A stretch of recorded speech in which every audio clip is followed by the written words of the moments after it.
You actually have a really interesting expression that I'd like you to elaborate on. You talk about the United States being the first among unequals.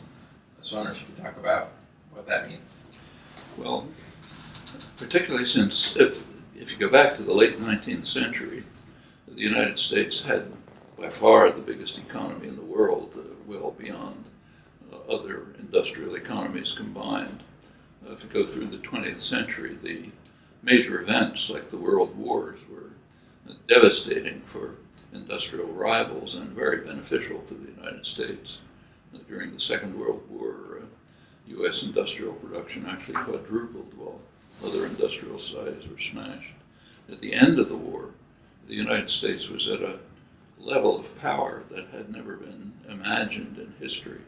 Had half the world's wealth, total security, controlled the hemisphere, the oceans, the opposite sides. Other industrial societies were devastated or seriously weakened.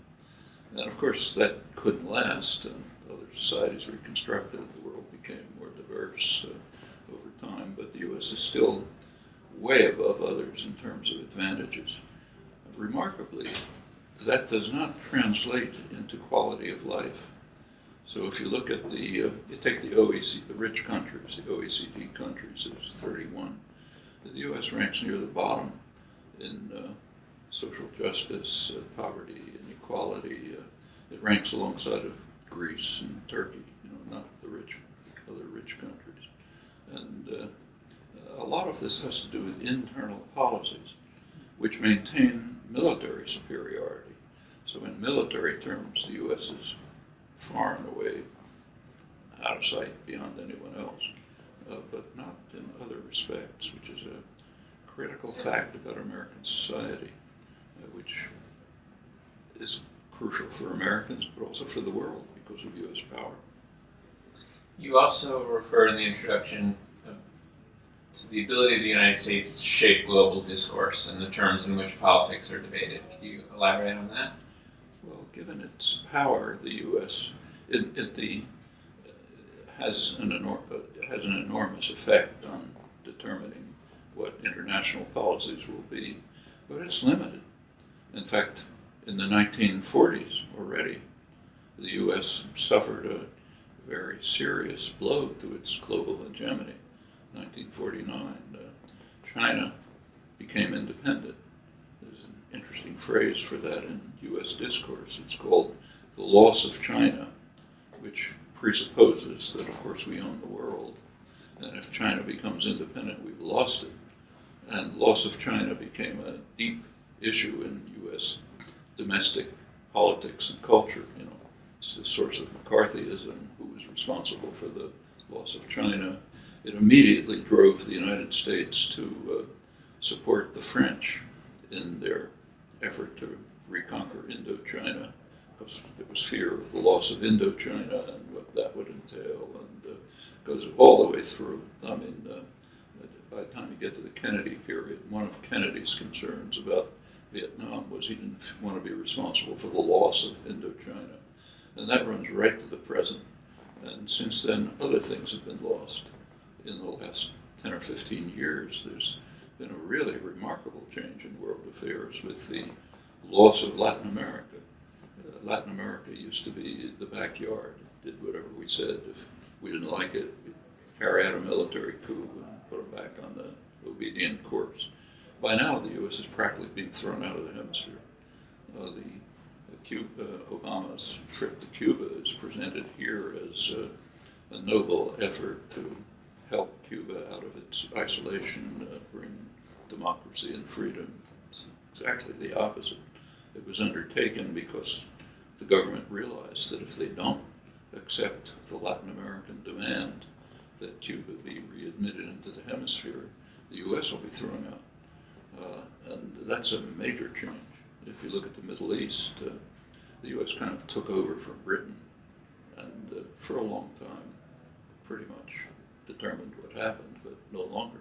It's at a loss to know what to do. So there's enormous power. And in fact, if you look at the recent military engagements, for the first time, everyone has been a defeat. People talk about the war in Vietnam as being a defeat, but that's really a mistake. the U.S. did achieve its major goals. Iraq was totally different. It was a total defeat. At the end of the war, well, no end, but by 2007, end of the Bush administration, when it was pretty clear what the dimensions of the defeat were, the Bush administration did formally announce the war aims. They hadn't done it before. Before that, it was rhetoric about democracy and so on. The war aims were that the U.S. must maintain military bases right at the heart of the world's energy-producing regions, and there must be preferential treatment for U.S. corporations in access to Iraqi resources. They lost both of them. The winner of the war was Iran, if there's any winner for this total devastation. And the same is true elsewhere. There's a lot of, take say Libya, that was supposed to be a great achievement. Total disaster. I mean, not only was Libya destroyed, but it became a source for the flow of arms and jihadis to the Middle East, but particularly to West Africa, which is now the major locus of global terror. And also it became a funnel for Africans to flee to Europe. That's what's called the refugee crisis, which Europe is unwilling to face the fact that they have a kind of a history in Africa, which is at the root of it. Just we don't want to face the fact that when people flee from Central America, it's because we smashed up the societies.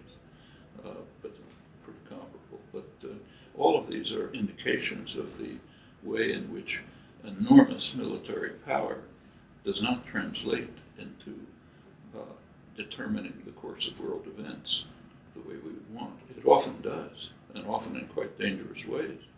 So take the end of the Cold War, collapse of the Soviet Union. There were two visions as to how the post-Soviet world should evolve.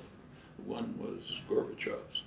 There should be a Eurasian security system with several centers at Brussels, Moscow, Ankara, maybe ultimately integrating somehow with China. That was one. And both military pacts, NATO and the Warsaw Pact, should dissolve because the conflict was over. The U.S. had a different vision. NATO should expand, and Russia should be subordinate to it. And it happened right away.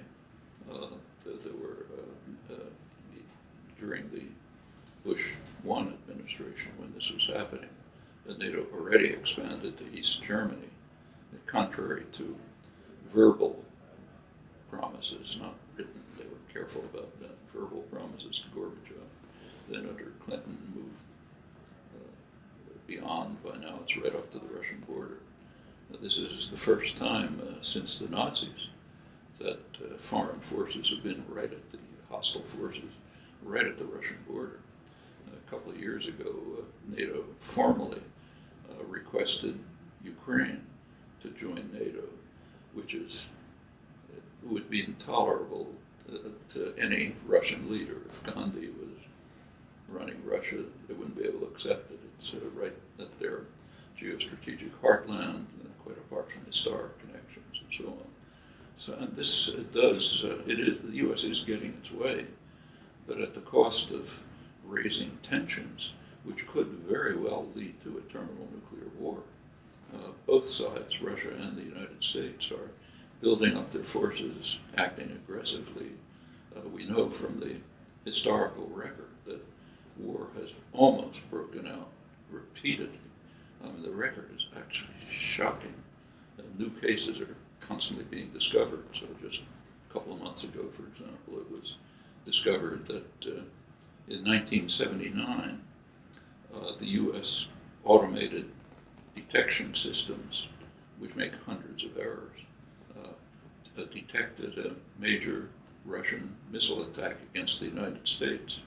And it was taken seriously enough so that Brzezinski, National Security Advisor, was literally on the phone, ready to call President Carter to launch a strike when the information came in that it was another one of the hundreds of errors.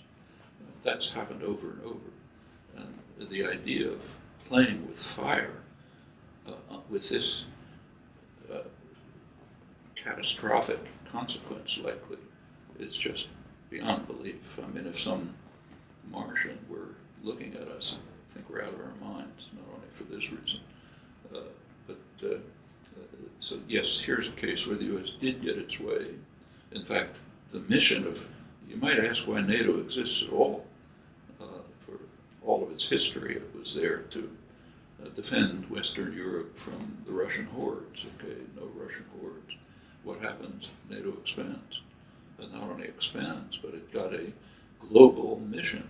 Its official mission is to control the global energy system, pipelines, sea lanes, and so on. And though nobody says it, basically to act as a U.S.-run intervention force, which has happened over and over. So the U.S. is capable in many respects of getting its way, often in a manner which is pretty harmful.